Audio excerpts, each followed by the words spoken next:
मेरे दोस्तों, इंसान को कुल अकल भी मिल जाए तो फिर भी अल्लाह की हिकमत का वो इहाता नहीं कर सकता।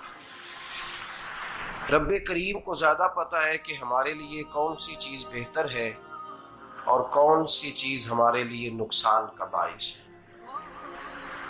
अल्लाह तबारक व तआला की हिकमत ये चाहती है कि मेरे बंदे परेशान ना हो। रब ये चाहता है कि मेरे बंदे किसी जगह पे भी दिक्कत और परेशानी का शिकार ना हो। तो अल्लाह तबारक व तआला ने राह एतदाल इख्तियार करने का हुक्म इरशाद फरमाया कि तुम एतदाल के रस्तों पे चलो, मोतदल जिंदगी गुजारो, अफरातो तफरीद से बचो। आज जिस माशरे में हम वक्त गुजार रहे हैं, इस माशरे में हम इस बात को समझने से कासिर हैं कि असल हमारा मसला क्या है। हमारा असल जो मसला है उसकी शनाख्त हमें कैसे होगी और हम फिर उस तक रसाई किस अंदाज में हासिल कर पाएंगे। हम हमेशा अपनी आमदन बढ़ाने के चक्कर में रहते हैं। एक काम और शुरू कर लें, पार्ट टाइम जॉब शुरू कर लें, कोई साइड बिजनेस उसका आगाज कर लें। हमारी जो दौड़ लगी हुई है वो लगी है काम बढ़ाने में, आमदन बढ़ाने में। हालांकि इस्लाम हमें ये कहता है कि तू आमदन बढ़ाने के चक्कर में ना पड़। असल बात यह है कि तू अपने खर्चे कंट्रोल कर। तंग इंसान वो नहीं होता जिसकी आमदन थोड़ी होती है। ये तवज्जो कीजिएगा मेरी बात, ये कीमती बात है और गुफ्तगू सारी का लुबे लुबाब है। तंग बंदा वो नहीं होता जिसकी आमदन थोड़ी होती है। असल परेशान वो होता है जिसके खर्चे ज्यादा होते हैं। और हमारा जो रोजमर्रा का नुकसान हो रहा है ना, वो आमदन के मामलात में नहीं हो रहा। बुनियादी नक्श जो वाकया हो रहा है वो ये है कि हमारे अखराजात ज्यादा, और वो अखराजात किसी और ने नहीं बढ़ाए। वो खर्चे हमने खुद बढ़ा लिए हैं और अब हमें उसका नुकसान भुगतना पड़ रहा है। और अगर आप सही मानों में टटोलें तो जो बहुत अमीर लोग हैं वो तो उन खर्चों से बच गए।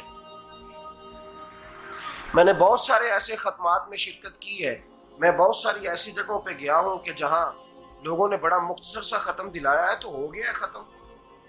खत्म के मामले में कब किसी ने पाबंदी लगाई है कि उसमें 200 आदमी शरीक होगा तो तब ये साले सवाब सही हो सकेगा? कौन कहता है?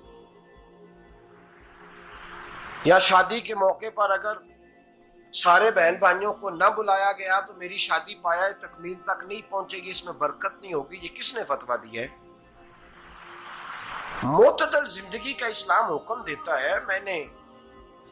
मैं पढ़ रहा था कि एक बहुत बड़ा सदर है, गालबन सूडान के सदर की बात हो रही थी, तो अपने बेटे की बारात लेके गया तो 4 लोग गए हैं बारात, और 15 लोगों का उसने एहतमाम किया अपने घर में खाना खाने का। तो क्या शादी हो गई कि रुक गई? तो भाई राग अलापना इस बात का कि बड़ी परेशानी है, कोई साइड बिजनेस शुरू किया जाए फलान जगह फलान जगह फलान जगह। तो असल मामला ये है कि पहले एक बंदा कमाता है तो फिर भी घर ही चलता है, फिर बड़ा बेटा साथ शामिल होता है तो फिर भी घर ही चलता है, फिर मंझला बेटा शामिल होता है तो फिर भी घर ही चलता है। जो रोना दादाजी रोया करते थे कि बड़ी मुसीबत है, बड़ी मुश्किल है, गाँव में रह अकेले होते थे और वो 5 बच्चों को और 4 बच्चियों को वो पालते थे। तो जो वहां परेशानी थी वही आज परेशानी शहर में आकर पढ़ लिख कर मोटी तनख्वाह लेकर वही परेशानी हमें है। तो मैं जिस नतीजे पे पहुंचा हूं इसको पढ़ के, कुरान मजीद की चंद आयात को देखकर और इस मफहूम की जो हदीसें कुतुब हदीस में पाई जाती हैं और हमारे बुजुर्गों ने हमें जो मिजाज इस हवाले से दिया है, मैं इस नतीजे पे पहुंचा हूं कि मसला आमदन का नहीं, मसला खर्चे का है। हमारे खर्चे बुनियादी तौर पर ज्यादा, और अगर फिर हम ज्यादा बोझ खवातीन पे डालते हैं कि वो मुतालबे ज्यादा करती हैं। और अगर आप मुझसे पूछें तो खवातीन की भी अगर किसी जगह कोई आदत खराब होती है तो उसमें असल किरदार उसका होता है जो वो आदत खराब तो क्यों अपने गले से उतार के आप किसी के गले में बात डालने के चक्कर में हैं? वो खवातीन की तबीयत नहीं ऐसी है। असल बात यह है कि हमने आदत डाली है, हमने ये मिजाज उनको दिया है तो उनका बना है, न कैसे बन सकता। तो एतदाल जब तक जिंदगी में नहीं होता, पानी प्यास बुझाता है लेकिन एक गिलास ही हो तो प्यास बुझाता है, बाल्टी को मुंह को लगाएगा तो कपड़े भिगो देगा उसके। हालांकि पानी बुरी चीज का नाम नेमत है ना, बहुत बड़ी अल्लाह की, लेकिन प्याले में ही अच्छा लगता है। कोई मटका मुंह को लगाएगा तो तांग होगा, प्याला ही बेहतर है उसके लिए। तो मेरे दोस्त, मटके से भी बाज़ौक़ात काम चल जाता है, लेकिन अगर कोई कहे नहीं मुझे दरिया ही चाहिए तो उसका तो घर बह जाएगा, सारा घर बह जाएगा उसका। हमें दरिया काबू करने का मूड बनाया हुआ है तो इससे घर बहा करते हैं, इससे घर बना नहीं करते। घर प्याले से पानी पीने से बनता है।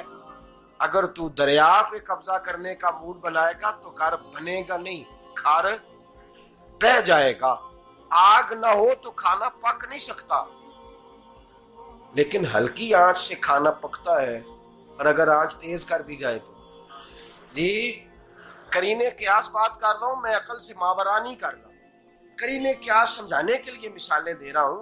हल्की आंच पे खाना पक जाता है और आग तेज हो तो खाना जल जाता है। तो खाना उतनी देर खाने के काबिल रहता है जब तक वो हल्की आंच पे पकता है। तू जितनी मर्जी तू कहता है नहीं मेरा गुजारे नहीं, आग तेज होनी चाहिए, तो मियां जल जाएगा, जल जाएगा। हवा न मिले तो सांस नहीं आती, ठीक है।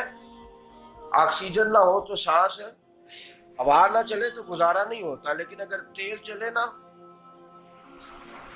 अगर तेज जले तो तेज चले तो आंधी और तूफान बन जाए तो छतें गिरा देती है, जाने ले लेती है। हम हैं तूफान के चक्कर में, हम हैं दरिया के चक्कर में, हम हैं बड़े नाव के चक्कर में। तो मियां हल्की आंच ही अच्छी है, याद रख। और एक गिलास पानी का एतदाल से मिलता रहे तो वही मिलता रहे, जरूरत के वक्त वही बेहतर है। तू पूरे दरिया पे कब्जा करने का प्रोग्राम ना बना, तांग हो जाएगा। और मेरे अजीज याद रख, हवा सांस लेने के मुताबिक मिले तो वो ये अच्छी है, जो सांस बंद करने पे आ जाए वो हवा अच्छी। हमने चक्कर चला लिया है कि ज्यादा पैसा, रातों रात पैसा, लंबा पैसा, ये प्लाट भी मेरा, वो प्लाट भी मेरा, गुजरांवाला भी, गुजरात भी, लाला मूसा खाड़ी और पिंडी तक जहां मैं जाऊं मेरे नाम की तख्तियां लगी हुई होनी चाहिए। इस्लाम मना